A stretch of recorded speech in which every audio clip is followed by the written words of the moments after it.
Steve Harvey stopped the show. The entire studio froze. A 17-year-old teenager had just said he forgave the man who took his father's life. The microphone slipped slightly in Steve's hand. His signature smile vanished. In 30 years of hosting Family Feud, through thousands of contestants, hundreds of shocking answers, and countless emotional moments, Steve Harvey had seen it all. But nothing, absolutely nothing, had prepared him for what Marcus Johnson had just said. The audience sat in stunned silence. Cameramen forgot to move. Producers in the control room stopped mid-sentence. Even the opposing family, who seconds ago were strategizing their next move, stood motionless at their podium. Time itself seemed to pause in that brightly lit studio. But how did we get here? How did a typical game show episode transform into a moment that would be replayed millions of times, discussed in churches, shared in therapy sessions, and remembered as one of the most powerful moments in television history? Let's go back to where it started. 3 hours earlier, the Johnson family arrived at the Family Feud studio like any other contestant family. But they were carrying a weight no game show could measure. Marcus Johnson was 17 years old. Tall for his age, with his father's eyes and his mother's quiet strength. He wore a simple blue hoodie and jeans, the same outfit he wore to his father's funeral 8 months ago. His mother, Patricia, held his hand as they walked through the studio entrance. His grandmother, Dorothy, aged 72, walked beside them, her Bible tucked under her arm like it had been every day since they buried her son.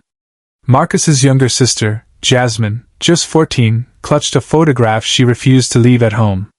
The photograph showed Marcus's father, David Johnson, in his police uniform. Officer David Johnson. Killed in the line of duty. Shot 3 times while responding to a domestic violence call. He died protecting a woman and her 2 children from her abusive partner. He was 41 years old. The shooter was arrested, tried, and sentenced. The trial had ended just 6 weeks ago. The wounds were still raw. The grief was still fresh. And somehow, in the middle of this unbearable pain, the Johnson family had decided to honor David's memory by doing something he always wanted to do: appear on Family Feud. David Johnson loved Family Feud. Every evening after his shift, he would sit with his family and play along, shouting answers at the television, laughing at Steve Harvey's reactions, making up ridiculous responses just to make his kids laugh. It was their ritual. Their connection. Their joy. After he died, the family couldn't watch the show for months. The silence in the living room was deafening. But slowly, painfully, they found their way back to it. Not because it was easy, but because it was David's. And when the opportunity came to audition for the show, Patricia made a decision: they would go. For David. In his memory. Wearing his love like armor against the grief. The producers knew their story. They were briefed. They were compassionate. But this was still a game show. Lights, cameras, energy, competition. Nobody expected what was about to happen. Subscribe and leave a comment because the most powerful part of this story is still ahead. The show began like any other episode. Steve Harvey walked onto the stage in his signature sharp suit, light gray today, perfectly tailored. The audience applauded. The energy was electric. Steve worked the crowd with his trademark humor, making jokes, flashing that megawatt smile that had made him one of the most beloved hosts in television. "Welcome to Family Feud!" Steve's voice boomed across the studio. "We've got 2 wonderful families here today ready to battle it out for the big money." The Johnson family stood at their podium. Marcus in the center, flanked by his mother and grandmother. Jasmine stood slightly behind, still holding that photograph. The opposing family, the Martinez family, waved enthusiastically from their podium. They were excited, energetic, ready to play. Steve introduced both families with his usual charm. When he reached the Johnsons, he sensed something different. Something quieter. Something deeper. But he was a professional. He kept the energy going. "All right, Johnson family, tell us a little about yourselves." Patricia spoke first, her voice steady but soft. "We're from Oakland, California. This is my son Marcus, my mother Dorothy, and my daughter Jasmine. We're here today in memory of my husband, David. Steve nodded, respectful but brief. That's beautiful. David would be proud. Let's play the feud. The first few rounds went smoothly. The Johnson family was doing well. Marcus gave solid answers. Patricia was quick with responses. Even Jasmine, nervous at first, managed to contribute. Steve did what he does best, keeping the energy high, making jokes, celebrating good answers, playfully mocking the bad ones.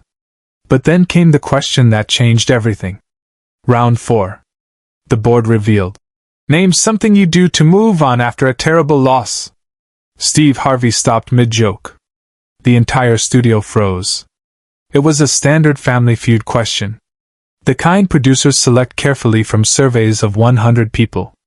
But in that moment, in that studio, for that family, it was a lightning bolt. Marcus was up. He stepped to the center podium.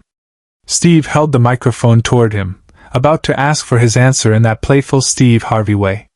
But something in Marcus's eyes stopped him.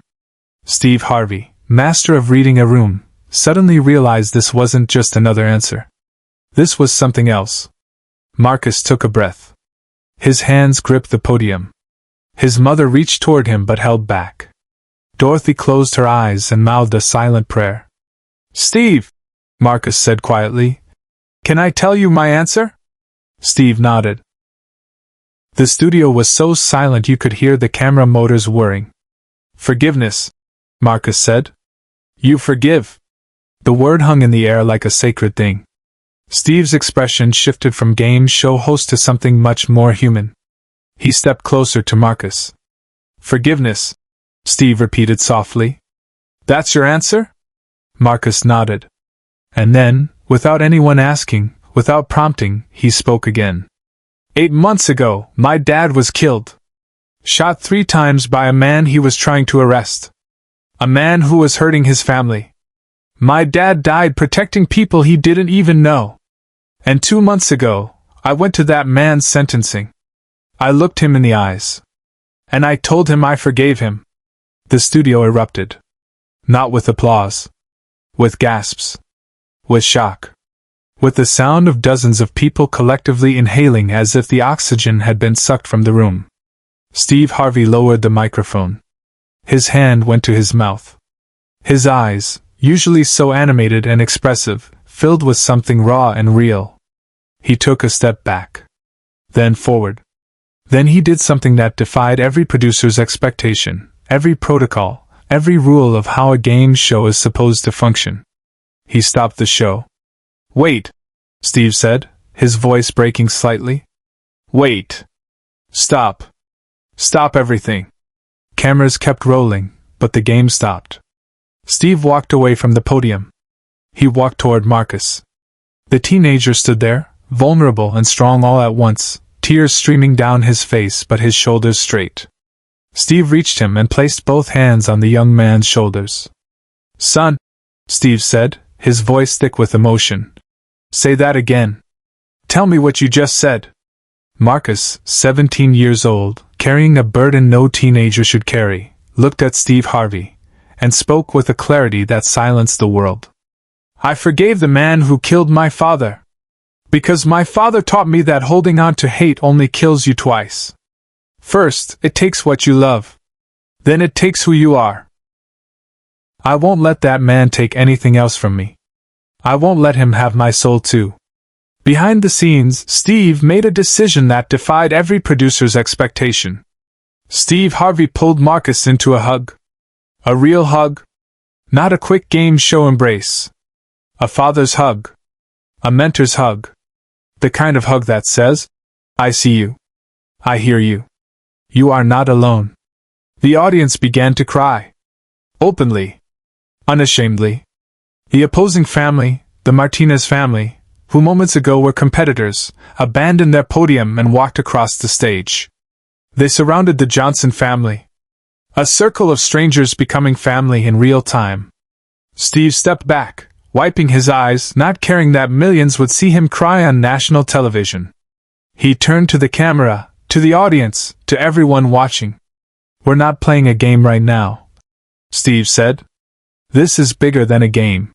This young man just taught every single person in this studio, and everyone watching at home, something about the power of forgiveness that most of us will spend our whole lives trying to understand. He turned back to Marcus. Your father raised a king. You hear me? A king. Dorothy, Marcus's grandmother, stepped forward. She had been silent until now, but she reached into her bag and pulled out a letter.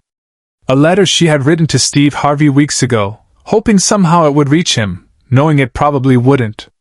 Mr. Harvey, she said, her voice shaking but strong. I wrote this for you. I wanted you to know who my son was. Who David was. But now I see you already know. Because you see what he left behind. You see Marcus. You see what love and faith can build in a child even after death tries to tear it down. Steve took the letter. He didn't open it on stage. He held it like the sacred document it was. He nodded to Dorothy, a moment of recognition passing between them. The cameras captured everything. The producers, initially panicking about the show's schedule, realized they were witnessing something far more valuable than any game show format. They let it unfold. They let Steve Harvey be not just a host, but a human being standing in the presence of grace. Steve turned back to the audience. I want everyone here, everyone watching at home, to understand something. This family came here today not because they needed the money, though I'm sure they could use it. They came because Family Feud was David Johnson's favorite show. And his family wanted to honor him by being here. By standing on this stage. By playing this game he loved. He paused, composing himself. We're going to finish this game. And I don't care what the score is. Both families are leaving here today with the prize money. I'll pay for it myself if I have to. The audience erupted in applause. The Martinez family nodded enthusiastically, tears in their own eyes. They understood. Everyone understood. But this is the moment no one in the studio, and no one watching at home ever saw coming. Steve Harvey reached into his jacket pocket. He pulled out a business card. But it wasn't just any card. On the back, he wrote something. He wrote it quickly, privately, then handed it to Marcus. I want you to call me, Steve said. Not for the show. Not for publicity. For you. Because I have resources, I have connections, and I have a foundation that helps young men like you turn pain into purpose. Your father's death doesn't have to be the end of his impact. It can be the beginning of something that changes thousands of lives. Marcus took the card. He looked at it. Then at Steve. Then he did something that broke the studio all over again. He smiled. A real smile. The first genuine smile his mother had seen on his face since the funeral. My dad would have loved this, Marcus said. He would have said, see, son? I told you Steve Harvey was the real deal. The studio laughed through tears. Steve Harvey laughed through tears. And in that moment, the game show set transformed into a church, a therapy session, a healing circle, a testament to the resilience of the human spirit. They finished the game. The Johnson family won. But the score didn't matter. Steve made good on his promise. Both families received the prize money. But more than that, they received something money could never buy, a moment of pure human connection broadcast to millions. After the cameras stopped rolling, Steve stayed. He didn't rush off to his dressing room. He sat with the Johnson family for over an hour. He listened to stories about David. He looked at photographs. He prayed with Dorothy. He made Jasmine laugh. He told Patricia she was raising warriors. And he kept his word to Marcus. 3 weeks later, Marcus visited Steve Harvey's Mentorship Foundation. He met other young men who had lost fathers to violence, to illness, to absence. He shared his story. And in sharing it, he began to find his purpose. That business card Steve handed Marcus wasn't just a gesture. It was a key.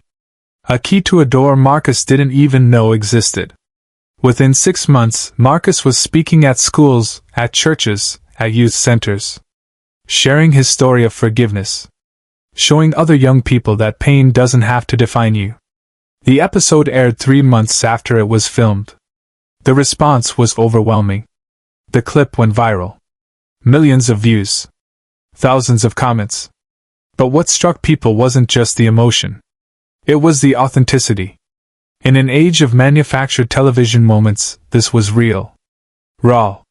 Unscripted in the ways that matter most. Steve Harvey rarely talks about the episode in interviews. When he does, his voice still breaks. "That young man changed me," Steve has said. "I thought I was there to host a show. But God put me there to witness a miracle. To witness what true forgiveness looks like when it's lived, not just spoken." The letter Dorothy gave Steve stays in his office. He's never shared its contents publicly. But those close to him say he reads it when he needs to remember why he does what he does. Marcus is now 19. He's in college studying social work. He wants to help families torn apart by violence find their way back to peace. He still has that business card. And he still calls Steve. Not often. But when it matters. David Johnson's badge sits in a memorial case in Oakland Police Department headquarters. Beneath it, a quote chosen by Marcus. "Forgiveness is not weakness. It is the ultimate strength." Steve Harvey didn't just host a game show that day. He witnessed something bigger than television, bigger than entertainment, bigger than fame. He witnessed a young man choose light over darkness. Hope over hate. Life over death. And that choice, made on a game show stage in front of cameras and lights and a studio audience, rippled out into the world in ways no one could have predicted. Share and subscribe. Make sure this story is never forgotten. Because Marcus's forgiveness, Steve's compassion, and David's legacy